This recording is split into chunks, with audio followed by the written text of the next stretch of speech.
Why do you consider Christianity to be a more reasonable faith than Islam? Well, I didn't actually say that at any point, that it's a more reasonable faith than Islam, though whoever asked the question is presupposing I do, and they're right.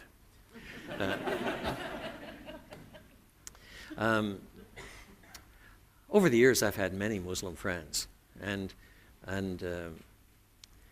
if you want to see what I think is probably the best defense of Islam, written from the perspective of a devout Muslim who understands his heritage well, I recommend a book by Shabbir, Shabbir Akhtar, who lectures at the University of Virginia. And the book is called Islam as a Political Faith, or as a political religion, whatever it is.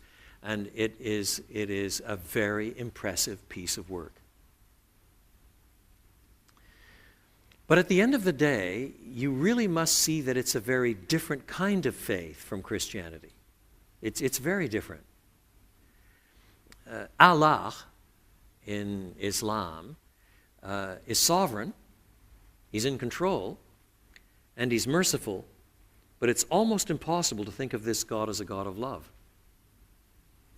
And the way you finally get yourself commended to God and are acceptable before him is by the degree of your obedience. Now, when I was a young man studying chemistry and mathematics at McGill University, I became friends with a Muslim from Pakistan, a lovely man. He was old enough to be my father, and he was trying to convert me. And I didn't know any theology. I was studying chemistry, for goodness sake. And he was doing a PhD in Islam. McGill, where I was going to university, had then and has now a very fine Islamic institute. And so I can remember conversations like this, you know. We were walking down Pine Avenue to pick up a bus together. He agreed to come with me once to my church. He only came with me once. And he said, "Don, you study mathematics?" I said, "Yes." "If you have one cup and then you add another cup, how many cups do you have?" I said, 2. I was studying mathematics.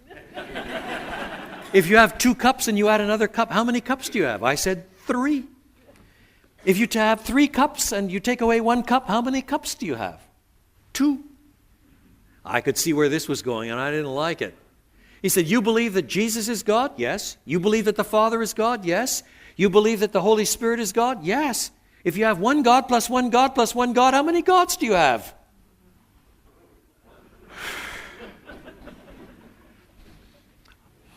I was studying chemistry. I said, "Listen, if you're going to use mathematics, let me at least choose the branch of mathematics. I choose infinities. So infinity plus infinity plus infinity equals how much?" He sort of chuckled. He says, "It equals infinity." And I said, "Yes, I have an infinite God." I mean, this was not a very good theological argument, but it was the best I could do, you know? And about November, it suddenly dawned on me, I was really slow. It suddenly dawned on me that he didn't have a Bible. He'd never held a Bible. He never read a Bible. He didn't know anything about it. So I bought him a Bible.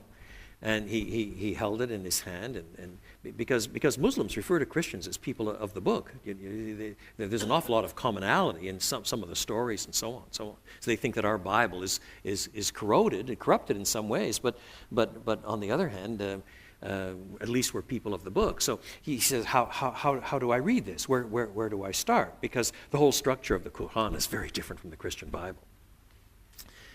And so I tried to explain the Old Testament that talks about events before Jesus, and then the New Testament that starts with Jesus and goes on for about 100 years. I suggested, I didn't know any better, start with the Gospel of John, which I've actually been using today.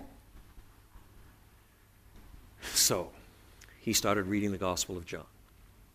But he was a Pakistani. He had Eastern views of reading, you know. We have views of reading. The idea is to get through as many pages as you possibly can, as quickly as you can, with understanding as little as you can. I mean, that's the idea.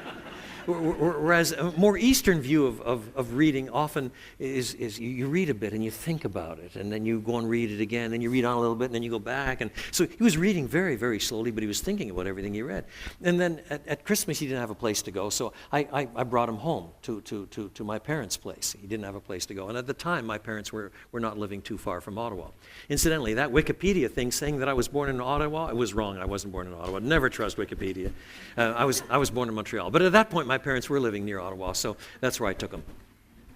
And it's a long, complicated story. But eventually, I took him on a tour of the Canadian Parliament buildings. The Canadian Parliament buildings are a pretty magnificent pseudo-Gothic structure with the rotunda at the back with the library and the Senate chambers and so on. So I took him, and in those days, there was no security. This was long before 9/11. This was 64, 65, something like that. And so there was no security. We got one of these tour guides with our group of 30 taking us here and lecturing about the rogues gallery of Canadian prime ministers, starting with Sir John A. Macdonald and so on. We finally got back to the rotunda, to the foyer, where there are these huge pillars, and at the top of each pillar there's a little figure. And the guide is describing all of this. He says, there is Aristotle, for government must be based on knowledge. There is Socrates, for government must be based on wisdom. There is Moses, for government must be based on law. And he goes around describing all of this. End of the tour. Any questions? My friend Muhammad Yusuf Guraya pipes up, "Where is Jesus Christ?"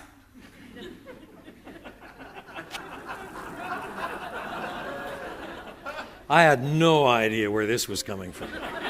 I was looking for a crack in the ground to fall into.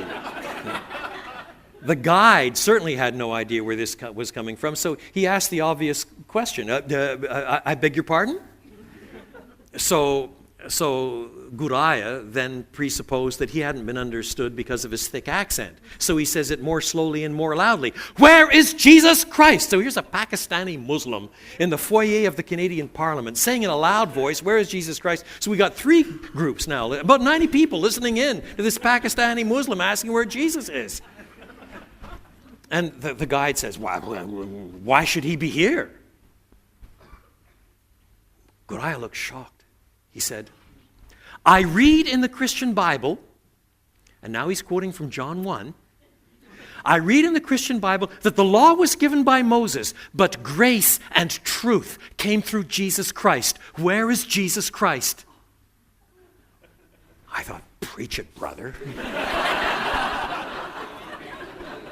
Because you see, this lovely Pakistani man, I mean, I really love the guy. He had already been captured by the presentation of who Jesus was, not only as the lawgiver. The law was given through Moses. Not only God is sovereign, but full of grace and truth. Such grace and truth that finally takes him to the cross itself. So I want to say that quite apart from the intrinsic historical claims, which I think are far, far better in Christianity than they are in Islam, in my judgment, he would argue the reverse. He would have then at least argued the reverse.